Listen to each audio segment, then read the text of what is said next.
Good morning students. आज हम पढ़ रहे हैं social research methods BA part second paper first में अनकंट्रोल्ड ऑब्जर्वेशन, अनियंत्रित अवलोकन। पूर्व में हम पढ़ चुके हैं अवलोकन क्या है, अवलोकन की विशेषताएं क्या हैं, अवलोकन के प्रकार क्या हैं। अवलोकन प्राथमिक सामग्री संकलित करने की एक प्रत्यक्ष और महत्वपूर्ण प्रविधि है। इसमें अध्ययनकर्ता घटनास्थल पर जाता है, देखता है, सुनता है, समझता है और संबंधित सामग्री का संकलन करता है। अवलोकन के लिए अवलोकनकर्ता समूह या समुदाय के दैनिक जीवन में भाग ले सकता है और दूर बैठकर भी उनका अवलोकन कर सकता है। अवलोकन में मानव अपनी ज्ञानेंद्रियों का प्रयोग करते हैं। अवलोकन के प्रकार में हमने पहले देखा था कि 3 तरह के अवलोकन हैं: अनियंत्रित अवलोकन, नियंत्रित अवलोकन और सामूहिक अवलोकन। आज हम पढ़ेंगे अनियंत्रित अवलोकन और उसके प्रकार। उसके 3 तरह के प्रकार हैं: सहभागी अवलोकन, असहभागी अवलोकन और अर्ध सहभागी अवलोकन। आज हम पार्टिसिपेंट ऑब्जर्वेशन की बात करेंगे, सहभागी अवलोकन की बात करेंगे। अनियंत्रित अवलोकन में अवलोकनकर्ता एवं अवलोकित किए जाने वाले समूह दोनों में से किसी पर भी किसी प्रकार का नियंत्रण नहीं रखा जाता। अवलोकनकर्ता घटनाओं का उनके वास्तविक एवं स्वाभाविक रूप में अध्ययन करता है। अनियंत्रित अवलोकन में किसी प्रकार की विशेष संरचना, औपचारिकता एवं नियोजन नहीं होता, इसलिए इसे गुडैम हार्ट इसे साधारण अवलोकन कहते हैं। जोहदा एवं कुक इसे असंरचित अवलोकन कहते हैं और साथ ही इसे स्वतंत्र अवलोकन, अनौपचारिक अवलोकन या अनिर्देशित अवलोकन के नाम से भी जाना जाता है। तो अनियंत्रित अवलोकन का जो फर्स्ट प्रकार है, फर्स्ट टाइप है, वह है पार्टिसिपेंट ऑब्जर्वेशन, सहभागी अवलोकन। सहभागी अवलोकन से पहले हम ये देखेंगे कि लिंडमैन ने अपनी पुस्तक सोशल डिस्कवरी जो उन्होंने 1924 में लिखी थी, उसमें उन्होंने सबसे पहले सहभागी अवलोकन शब्द का प्रयोग किया था। लिंडमैन जिनकी पुस्तक सोशल डिस्कवरी 1924 में लिखी गई थी, उसमें उन्होंने सर्वप्रथम सहभागी अवलोकन का प्रयोग किया था। उन्होंने अनुसूची और प्रश्नावली के द्वारा किए जाने वाले अध्ययनों की कमियों एवं सहभागी अवलोकन की उपयोगिता की ओर लोगों को ध्यान आकर्षित किया था। लिंडमैन ने सहभागी अवलोकन के बारे में लिखा है: सहभागी अवलोकन इस सिद्धांत पर आधारित है कि किसी घटना का निर्वचन तभी करीब करीब शुद्ध हो सकता है जब वह बाहरी तथा आंतरिक दृष्टिकोण से मिलकर बना हो। इस प्रकार उस व्यक्ति का दृष्टिकोण जिसने घटना में भाग लिया तथा जिसकी इच्छाएं एवं स्वार्थ उसमें से किसी न किसी रूप में निहित थे, उस व्यक्ति के दृष्टिकोण से निश्चय ही कहीं अधिक यथार्थ व भिन्न होगा, जो सहभागी न होकर भी केवल ऊपरी तौर से उसकी विवेचना करता है। तो इस तरह से हम देखते हैं कि सहभागी अवलोकन वह अवलोकन है जहां अवलोकनकर्ता उस समूह या समुदाय में जाकर रहने लगता है जिसकी सामाजिक घटनाओं का वह अध्ययन करना चाहता है। वह लोगों की दैनिक एवं अन्य सभी क्रियाओं में भाग लेता है और भाग लेते हुए उनका निरीक्षण करता है। इसमें अवलोकनकर्ता को समूह के लोग अपना लेते हैं और वे उसे अपना एक सदस्य समझते हैं। इस प्रकार अध्ययनकर्ता अस्थायी रूप से समूह का आंतरिक व्यक्ति बन जाता है। अब हम देखते हैं कि मीनिंग और डेफिनेशन में हम पहली डेफिनेशन देखेंगे पीवी यंग की, जो लिखती हैं कि अनियंत्रित अवलोकन का प्रयोग करने वाला सहभागी अवलोकनकर्ता साधारणतः उस समूह के जीवन में रहता है तथा भाग लेता है जिसका कि वह अध्ययन कर रहा है। नेक्स्ट डेफिनेशन हम देखेंगे जी.ए. लुडबर्ग की। जी.ए. लुडबर्ग अपनी पुस्तक सोशल रिसर्च में लिखते हैं, अवलोकनकर्ता अवलोकित समूह के प्रति यथासंभव पूर्णतया घनिष्ठ संबंध स्थापित करता है, अर्थात वह समुदाय में बस जाता है तथा उस समूह के दैनिक जीवन में भाग लेता है। नेक्स्ट हम देखते हैं पीएच मान की परिभाषा। पीएच मान लिखते हैं, सहभागी अवलोकन का तात्पर्य एक ऐसी दशा से है जिसमें अवलोकनकर्ता अध्ययन किए जाने वाले समूह की सभी सामान्य गतिविधियों में स्वयं भी भाग लेता है। इसके अतिरिक्त हम पीवी यंग की डेफिनेशन देखी, लुडबर्ग की देखी। अब हम गुडेम हार्ट ने क्या लिखा ये भी हम देखते हैं कि इस कार्य प्रणाली का उस समय प्रयोग किया जाता है जबकि अनुसंधानकर्ता अपने को इस प्रकार छिपा लेता है कि वह समूह के सदस्य के रूप में स्वीकार कर लिया जाता है। तो इस तरह से हम देखते हैं कि सहभागी अवलोकन में अवलोकनकर्ता अध्ययन किए जाने वाले समूह में रहता है और उसका एक अंग बनकर तथ्यों का संकलन करता है। अनेक समाज वैज्ञानिकों ने अपने अध्ययन में सहभागी अवलोकन विधि का उपयोग किया है। जॉन हावर्ड ने कैदियों का, लिपले ने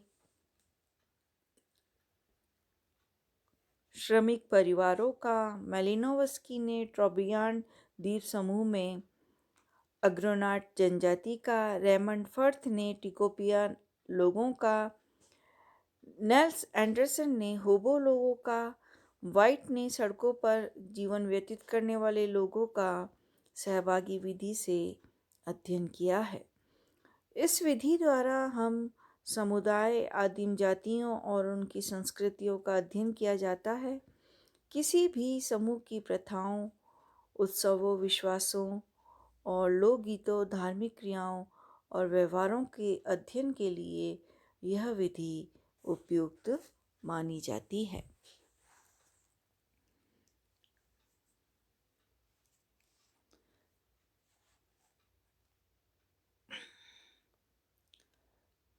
इसके साथ ही हम देखेंगे कि अगर एक सफल सहभागी अवलोकनकर्ता के लिए क्या क्या होना जरूरी है।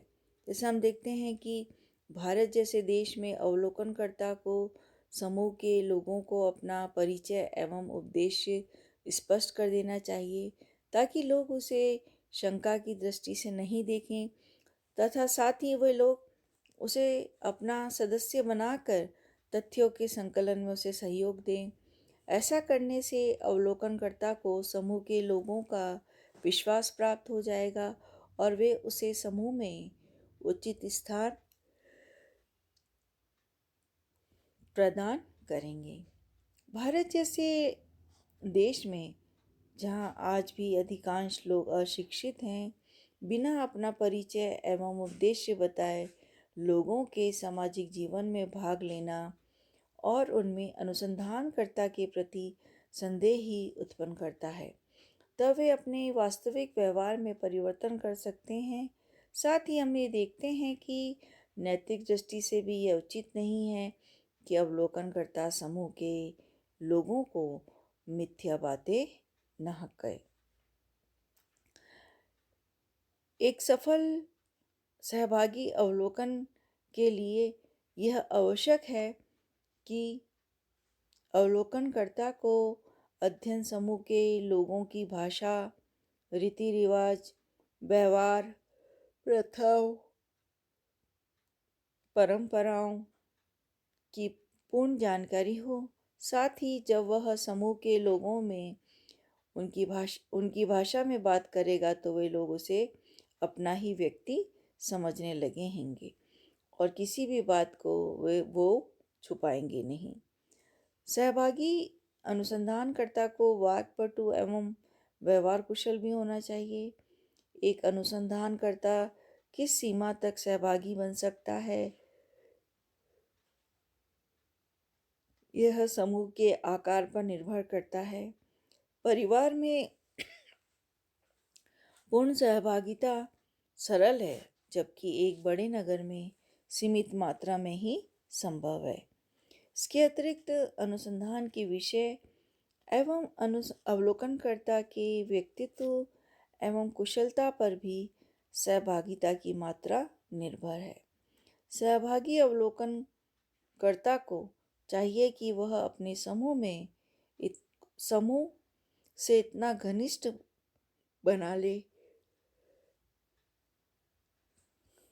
नहीं बना ले कि समूह के प्रति उसमें पक्षपात की भावना उत्पन्न हो जाए।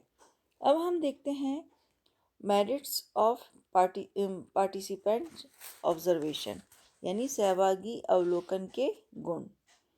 सबसे पहला है वाइडर इंफॉर्मेशन, विस्तृत सूचनाएं।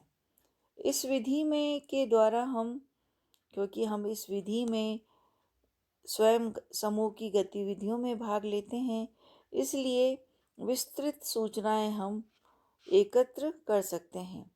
इतनी विस्तृत सूचनाएं प्रश्नावली, अनुसूची और साक्षात्कार विधियों से ज्ञात नहीं की जा सकती। फिर है सूक्ष्म एवं गहन अध्ययन, मिंट एंड इंटेंसिव स्टडी। इस अध्ययन विधि में अध्ययनकर्ता क्योंकि स्वयं घटनास्थल पर उपस्थित रहता है और समूह के जीवन में भाग लेता है, इसलिए वह समूह के बारे में छोटी से छोटी बातों का भी गहराई से अध्ययन कर सकता है। इस विधि की गहनता व सूक्ष्मता को प्रकट करते हुए जोहड़ा एवं कुक लिखते हैं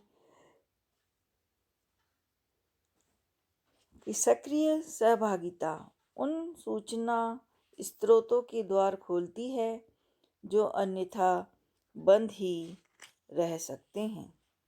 नेक्स्ट है डायरेक्ट स्टडी, प्रत्यक्ष अध्ययन। इस विधि में अवलोकनकर्ता सामाजिक व्यवहारों का प्रत्यक्ष अध्ययन करता है, इसलिए उसकी जानकारी सही एवं वैज्ञानिक होती है। क्योंकि अध्ययनकर्ता अस्थायी रूप से समूह में रहता है, लोगों के व्यवहारों, उनके क्रियाकलापों, संस्कृति आदि के बारे में प्रत्यक्ष रूप से तथ्यों का संकलन करता है। इसके लिए वह लोगों से घनिष्ठ एवं औपचारिक संबंध भी स्थापित करता है। नेक्स्ट है स्टडी ऑफ एक्चुअल बिहेवियर, वास्तविक व्यवहार का अध्ययन। क्योंकि सहभागी अवलोकनकर्ता को समूह के सदस्यों द्वारा भी अपना लिया जाता है, इसलिए वे उसके सामने कृत्रिम व्यवहार तो नहीं करते जैसा कि अनजान लोगों के समक्ष करते हैं। इस विधि द्वारा लोगों के वास्तविक व्यवहार का अध्ययन करना संभव है। जोहड़ा एवं कुक लिखते हैं कि सामुदायिक जीवन में सहभागिता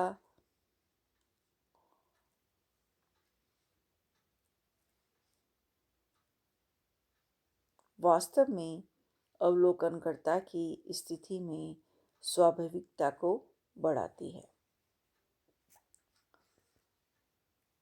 नेक्स्ट है ग्रेटर रिलायबिलिटी, अधिक विश्वसनीय।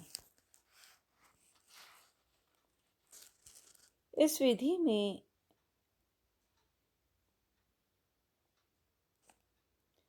अध्ययनकर्ता स्वयं सूचनाएं संकलित करता है, इसलिए वे अधिक विश्वसनीय होती हैं। दूसरों के द्वारा घटनाओं को तोड़ मड़ोड़ कर प्रस्तुत करने से घटनाएं विश्वसनीय नहीं रह पाती। सहभागी अवलोकन इस दोष से मुक्त है।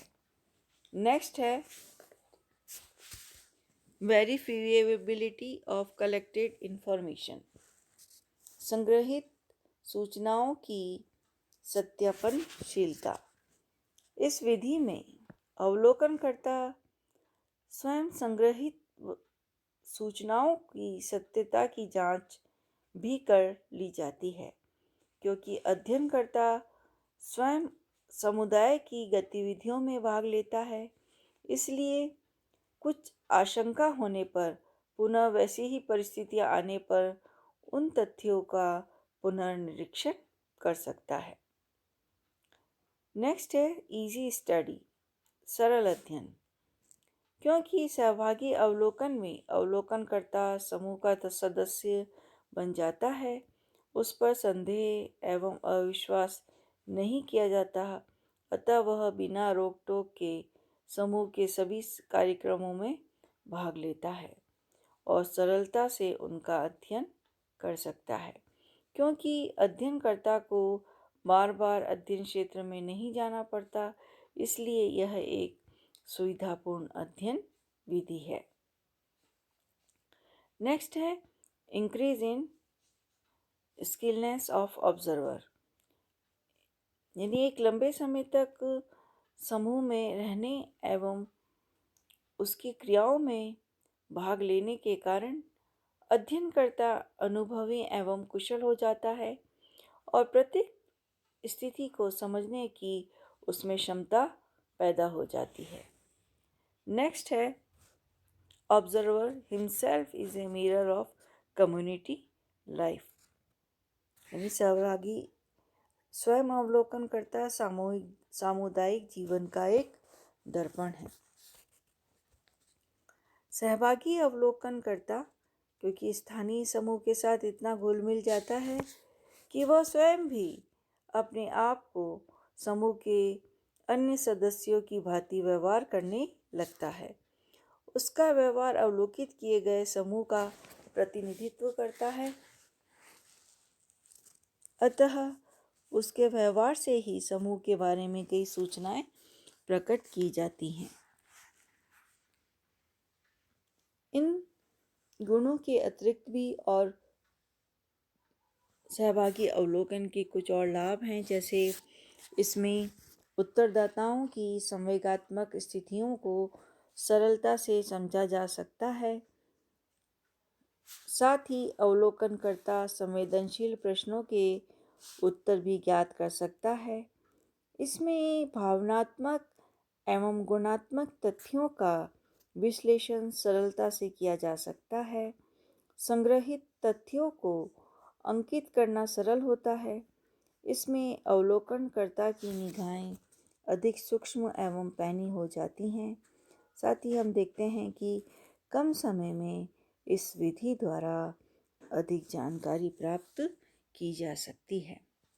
तो इस तरह से आज हमने देखा कि अनियंत्रित अवलोकन में का जो पहला भाग है, सहभागी अवलोकन का अर्थ क्या है एवं उसके लाभ क्या हैं। आशा है आपको ये समझ में आया होगा। अगर कोई डाउट है तो आप व्हाट्सएप ग्रुप में हमसे अपने प्रश्न पूछ सकते हैं। नेक्स्ट वीडियो में हम पढ़ेंगे demerits and limitations of participant observation, सहभागी अवलोकन के दोष एवं सीमाएं। Thanks. Have a nice day.